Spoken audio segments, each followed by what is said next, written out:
پہلے تو میں نے مسلمانوں کے اخلاق سنے تھے، اب تو میں نے دیکھ بھی لیے،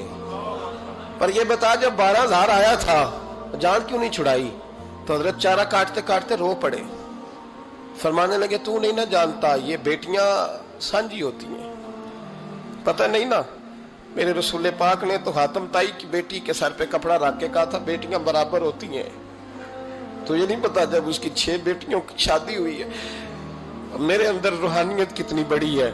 فرمایا پھر 12,000 آیا ہے تو 2-4 بچیاں پھر گئی ہیں، تجھے نہیں پتا میں اندر سے راضی کتنا ہوں، میں تیری نوکری کرتا رہوں گا، پتہ نہیں اللہ کتنی بیٹیوں کو بیاہ دے گا۔ اتنا رویا وہ عیسائی کے پیروں میں بیٹھ گیا، کہنے لگا بابا میں نے تیری مخالفت کی ہے پر تیرے قریب آ کے پتہ چلا ہے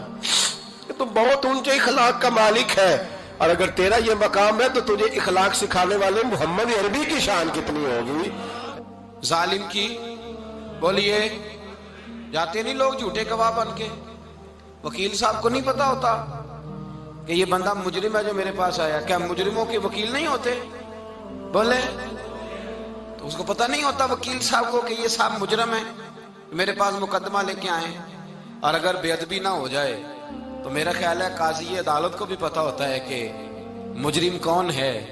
اور مظلوم۔ میرے نبی پاک صلی اللہ علیہ وسلم نے اس قدر زیادہ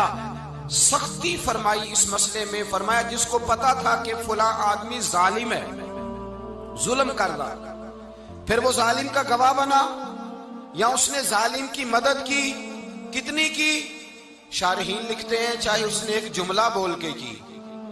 چاہے ایک، سارے بولیے، چاہے ایک غریب کو اس نے ظلم کیا تو کہتے ہیں علاج یہ سی، چاہے ایک جملہ بول کے کی، شارحین اس حدیث کی شرح میں لکھتے ہیں ایک جملہ بول کے چاہے مدد کی، جس بندے نے کسی ظالم کی مدد کی کسی مقدمے میں یا کسی صورت میں اور اسے پتا تھا یہ ظالم ہے، میرے نبی پاک صلی اللہ تعالی علیہ وسلم فرماتے ہیں اگر اس نے مدد کی، ابھی ظالم کی بات نہیں ہو رہی، ظالم کے مددگار کی بات ہو رہی، اگر کسی نے ظالم کی مدد کی تو حضور فرماتے ہیں خدا بھی اس سے بری و ذمہ ہے، رسول بھی اس سے بری و ذمہ ہے۔ سنبھال کے رکھے اپنی نمازیں، قربانیاں، حج، زکوٰۃ سنبھال کے رکھے۔ اگر ظالموں کا مددگار ہے، الیکشن آ لینے دے، آپ کو نظر آ جائے گا کون کون ظالموں کا مددگار ہے، نظر آ جائے گا۔ اپنی جیب سے لوگ پیسے دے کے ظالموں کی مدد کریں گے،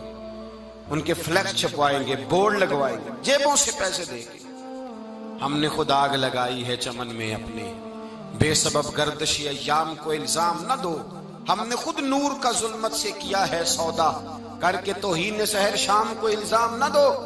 ظالموں کے مددگار میدان میں آ گئے، یہ چھوٹا لفظ نہیں، میرے حبیب پاک صلی اللہ علیہ وسلم نے فرمایا جو ظالم کا مددگار ہے سن لے جو سجن کے ساتھ کچہری جاتا ہے، وہ یاد رکھے جو دوست کا گواہ بنتا ہے، وہ یاد رکھے جو کہتا ہے میں مانگی گیا تھا، مجھے بلایا گیا تھا قبضہ چھڑانے کے لیے کسی غریب بیوہ کی جائیداد پہ، وہ سن لے تو مدد کر کے نہیں آیا، تو خدا کے ذمے سے نکل گیا ہے۔ رسول پاک نے فرمایا تیرا میرا تعلق ختم ہو گیا، تو ظالم کا مددگار ہو گیا، پھر تو کہتا میں بے چین ہوں، میں بے قرار ہوں،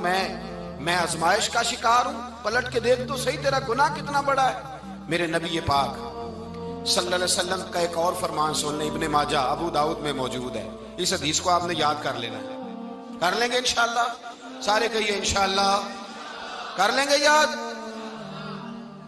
حضور صلی اللہ علیہ وسلم نے فرمایا اگر تو ظالم کی مدد کرے گا نا، یہ لفظ دل کی تختی پہ لکھ لینا، یہ مکافات عمل ہے، مکافات عمل دنیا، ادھر کرو گے تو ادھر بھرو گے۔ فرمایا اگر تو کسی ظالم کی مدد کرے گا، سن لے حضور کا فرمان ہے، اگر تو ابن ماجہ ابو داؤد سیاہ میں موجود ہے، فرمایا اگر تو کسی ظالم کی مدد کرے گا تو رب تعالیٰ مرنے سے پہلے تیرے اوپر بھی ظالم کو مسلط کر دے گا، تیرے اوپر بھی ایک دفعہ ظلم ضرور ہوگا اگر تو ظالم کی، وہ کسی صورت میں بھی ہو سکتا ہے، کسی صورت میں بھی تیرا بیٹا ہی اٹھ کے ظلم کر دے گا، تو الجھ جائے گا،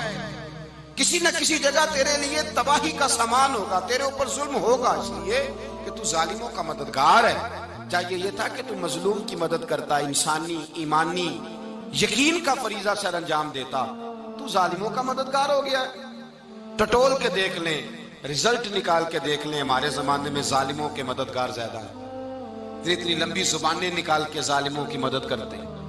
بڑے بڑے کالم نویس اللہ نے انہیں قدرت دی لکھنے کی، تو اپنا قلم ظالموں کی مدد میں خرچ کرتے ہیں۔ وہ لوگ جن کو اللہ تبارک و تعالیٰ نے قدرت دی، ہمت دی، طاقت دی، کچھ لوگ ان کے حلقہ احباب میں، وہ اپنے لوگوں کو استعمال کر کے ظالموں کی مدد کرتے ہیں، ظالموں کی مدد کرتے ہیں۔ میرے نبی کریم سید عالم نور مجسم صلی اللہ علیہ وسلم نے فرمایا، اگر تو نے ظالم کی مدد کی تو جب تک تو توبہ نہیں کرے گا رب تجھ سے ناراض ہی رہے گا۔ اللہ تجھ سے، او بھائی جس سے رب بھی ناراض ہو گیا، نہ کھانا نہ پینا نہ سونا نہ جاگنا نہ نیند، پھر تیری ہر چیز تیرے لیے آزمائش ہو جائے گی، پھر تیرا سایہ بھی تیرے لیے خوف کا سامان بنے گا، پھر زندگی جیتی جاگتی لاش بن جائے گی، تو اپنے کندھوں پر اپنی میت اٹھائے پھرے گا جب تو ظالم کا مددگار ہوگا۔ اور نبی پاک صلی اللہ علیہ وسلم نے فرمایا، ظالموں کا مددگار بھی ظالم ہوتا ہے، ظالموں کا مددگار بھی، سارے بولے ظالموں کا مددگار بھی